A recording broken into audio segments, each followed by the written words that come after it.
Everyone. Hello. Back at church. Everyone back at Hello. church in Australia. Can you say hi? Hi.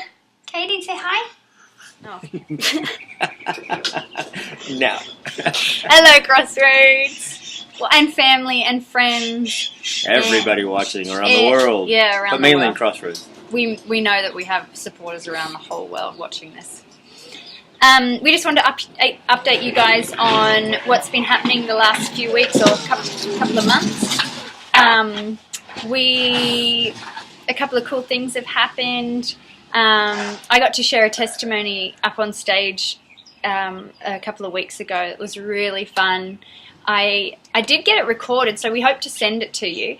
But it was fun standing in front of the whole school, 1,300 students. It's a little bit intense. But I got to share a testimony that happened at my my Thursday city service, which was at the Women's Drug Rehab Centre, and it was amazing. So I was there with another girl who was fasting and stuff, and she was actually fasting speaking, and I ended up just praying. She said God had wanted me to give her a word. I was like, does he? Okay. So I just prayed for her and spoke over her and just prophesied into her life, and it was really beautiful, and I could tell she was really just feeling the love of God. And after that, I just I don't know, God just ignited some love in me, and a woman came over and she said, you want to go and talk? You want to talk to someone? And I was like, yeah, sure. So she takes me over to this other house, and she says, she gets this woman out, and she goes, this woman here needs to be healed. You need to pray for her. And then she walks off, and I was like, okay. And at first, my first reaction was, oh Lord, like, here we go. Like, you got to show up. But that it only took a second for God's love to just flood over again, and I was just praying for her for healing, and she wasn't getting any better. It was actually getting worse, and that wasn't fun. And then I prayed again, and I wanted to just say, oh, okay, well, we just know that God's gonna heal you and walk off. But I just felt like there was just stuff in her life that really needed some prayer over, and just to love her and break some stuff off her life. So I just started praying into things and into her family and into relationships with her kids. God just was giving me stuff to say about her kids. And as I'm saying this, she just breaks down crying, and you could tell God was just touching her in places that she'd never, ever, no one had ever got to before. And He's just so good like that. He's so good like that, and he's so faithful. And it was so nice to be used to pour out the love of God. And as I finished praying, I thought I was going to leave, and I thought I'll just ask her how her chest is feeling, because she had bronchitis. She said she had borderline pneumonia, and it was really painful. And I thought I'll just ask her how she's feeling, and she's like, I don't feel any pain. And I was like, what? Like, seriously? Like, I just wanted to, I'm like, really? She's like, yep. And I said, well, like, if before we prayed, what was it on a scale? And she's like, it was probably an 8, the pain, and she couldn't breathe properly, and it was getting worse. And I was like, what is it now? And she's like, it's like a 0 to a 1. She's like, I can't feel any pain. And I was screaming. I was so excited. That's the first time I've ever seen something like that happen. And I was over the moon. It was so exciting. And then the next week a little girl got brought up and said that she wanted to give her life to the Lord. She was 5 years old, and I got to lead her through just a prayer and just giving her life to God. And she was so beautiful. The whole place stopped and was like just watching this happen. It was such a beautiful moment as I just sat her on my lap and just talked about stuff just as a kid would understand. And she is just asking God things and hearing his voice, and it was so beautiful. So I'm having a fantastic time at my city service. Yeah. Uh, yeah, I'm still enjoying playing with the kids at after school program with CrossFit. The leader there is asking if I can lead another school that's going to open up soon. I don't know how soon that will happen, but that'll be fun to be able to do that. I have also been doing a church leadership and planting track right now with Steve Backlund and Michael Boudreau. That has been really, really good. I've really enjoyed some of the insights and just being able to go and sit on some other second year services and see what they do and just get some great practical wisdom about leadership, about church life, and what revival culture looks like. That's one of the books that I read from Michael Boudreau. And I'm also going to be doing this weekend my third level of Kingdom Coaching. I'm really feeling really alive about doing coaching and just loving the aspects of helping people and asking great questions. And so I'm aiming to take one more class in May and then do 25 hours of coaching experience with other people and a few more prerequisites, and then I should be able to get a certificate in coaching from Bethel before I leave, which I'm pretty excited about. So another highlight is we've also been, since Tasha and I and another girl are small group leaders, we form a core group. And we just had one this past Monday, which was really, really great. We also are going to be leading our revival group coming up very soon. And we also get to have training with our revival group pastor, Libby Gordon, every Wednesday. We get one-on-ones with our interns, and those have been some pretty powerful moments as well crazy. with people that we've got to connect with all year long. That is our specific intern. Yeah. So, yeah, I've got a good story. I'll tell you more when I get back, so don't mind them. Those are just our children screaming.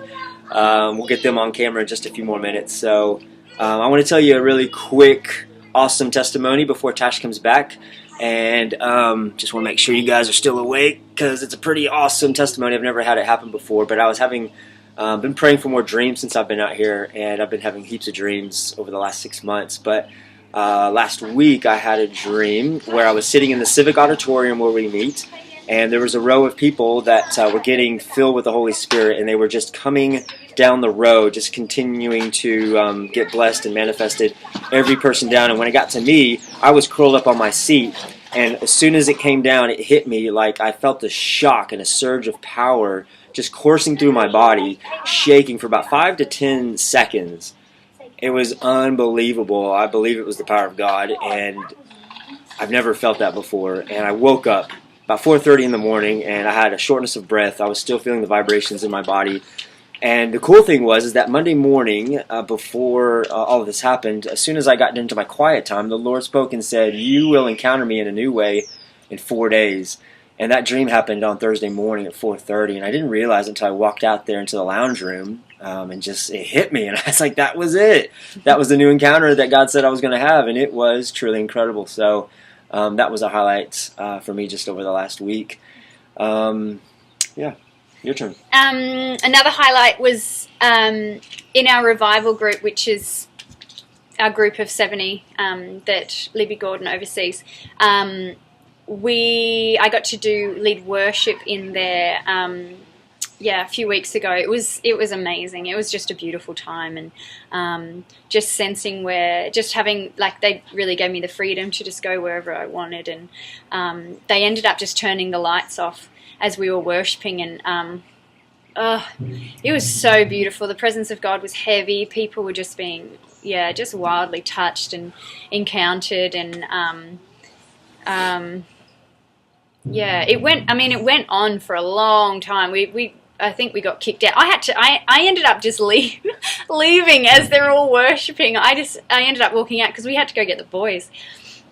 So I ended up just sneaking out, and the place was still going. Like when I left, someone else just brought in a song, and the guy that was playing the guitar, and you could just hear the whole place just uproar in worship again, and it was so beautiful. It was really fun. It was the first time I'd got to lead. We'd led it a couple of times in our small core group and stuff, but it was the first time I got to lead worship, like corporate worship again, and it was special. It was really special. I'm also doing Sozo training on Tuesday nights, taking an extra class at Bethel Church doing the Sozo training, which has been really amazing. Something that definitely want to bring back and be using throughout life and just in my own life, and constantly keeping that connection open with Father and Son and Holy Spirit. So that's been really good training. What about? One of the things that we also got to do in our revival group during the week of Valentine's, it was Love Week, and so Libby asked us to both write a letter from the perspective of a mother and a father, and so we wrote the letters, and it was really honor and a great experience to release that over our group, for healing, for reconciliation, for empowering, all the things that we felt led to say to the group. And we got a lot of great feedback on that, and it was a really good experience. And Tasha's been kind of dubbed the mama of the group. Everybody kind of sees her and looks to her for the motherly role, and we've had a few guys ask us to be their spiritual mom or dad and just meet with us, and she brings that care and that concern and that warmth and that love that people are just really, really loving about her, and it's been fun connecting with the guys as well in new ways, and some of the ones that have children. And one of the guys I had a vision for before I went to bed one night, and he was going through a financial difficulty. He was going to have to quit school in a couple weeks or a couple months before school was out. So we wanted to invest in him and pray for him. And I got this vision. I couldn't go to sleep one night, and God just showed me, just to summarize it, basically he was leading caravans of camels to the well and strategically leading them out to different areas. And it was really cool because we found out later that camels represents just persevering and a stubbornness, but also a willingness to keep fighting through. And also it means financial gifts are coming and inheritances are coming. And so that week he received a couple $1,000s from our revival group, and the next day 2 people in the school were called up to receive anonymous donations from someone for $10,000 each. So we were celebrating with him and so excited to see what God was doing before. He was one of those 2 people. He received it. So he had a huge breakthrough. And we just continue to hear people that are experiencing financial blessings and providing for other people, including ourselves. And I just want to take a moment real quick to say a huge thanks to Matt Pratton. He's been the one who's been working his tail off to provide for us as well as you guys in the church, because without that I'd be getting a full-time job as well and not seeing the boys and not experiencing the school like we are. So everybody right now, just go hug Matt, go give him a high five, go say thank you, because not only has he been working to keep our brand of elite and carpet cleaning like to the maximum and to 5-star rating and treating customers with grace and love and dignity, he's also been providing an excess so that our mission trips to Seattle are paid for because of that. We didn't think we were going to be able to go. We just didn't have the finances. And then at Christmas time we started to figure out that let's just act on faith and believe that it's going to happen. And Matt's hard work has made that happen and also allowed us to help bless a couple of other people financially. And so we don't know where the money's at now, and we don't know where it's going to come from in the next few days, but we're continuing to trust and watch God provide. It's been amazing. So thank you, Matt Pratton, for all of your work, your belief, and allowing just us to come out here and do this. So a big, huge thanks to you. Bless you, brother. That's probably the main things. Is there anything else you wanted to add? For now, we just wanted to let you guys be praying. In a couple weeks, we will be going on the mission trip to Seattle, and we don't know exactly yet what we'll be doing, but we know there's going to be opportunities to worship, to do evangelism and outreach, singing, any kind of other practical things. And Libby's really high on having the boys involved and being a part of what's going to happen and being a part of a church up there that's going through some incredible miracles right now and having revival for the last year. And so we're going to join them. Come here, Kale. They want us to do a few services as well. So we just wanted you to see the boys real quick and say hi. This is everybody back home at Crossroads. Say hi. See how everybody's changed and see how they've changed and some of the things that they're saying now. You want to say hi? Mommy, I want to show you something. He does talk now. Show you something. Do you, darling? So we'll give you those dates when we're going and just some of the cool things that we've been able to do. The 30th to the 5th. There you go. Be praying during those weeks for some awesome things to happen during our mission trip. So we just want to say thank I'm you, not asking. bless you, and we're really excited to come back home to Australia and see what God's doing, because our breakthroughs we've seen have been your breakthroughs, but we're also hearing how your breakthroughs have been opening up and breaking through our lives as well. It's Yeah. crazy to see what God's doing all around the world, and the testimonies that we've been hearing from speakers and from other people around the world. It is a really good time to be alive in the church right now. So Yeah. we're stoked to get back there, see you guys, do Yeah. life with you guys, and see what God has in store. So thank you Yeah. again for partnering in prayer, investing in us, and giving, and just allowing us to have a really fruitful and special season while we've been out here in America Yeah. at the school Supernatural Ministry. Yeah, we cannot say thank you enough. We can't. And maybe we'll write a song for you guys one day to say thank you. It'll be glorious. We eat well, Just wait.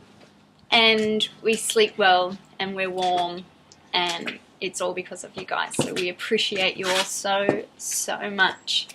This has changed our life, and we literally couldn't have done it. We could not have done it without all of your support. So yeah, thank you so much. Thank you. We'll send more updates after the missions trip, and after we get back, and let everybody know how it's going. Yeah. Love you guys. We love you all. Miss you so much. Mommy, Bye. I hope you enjoy your funny video. It will be funny.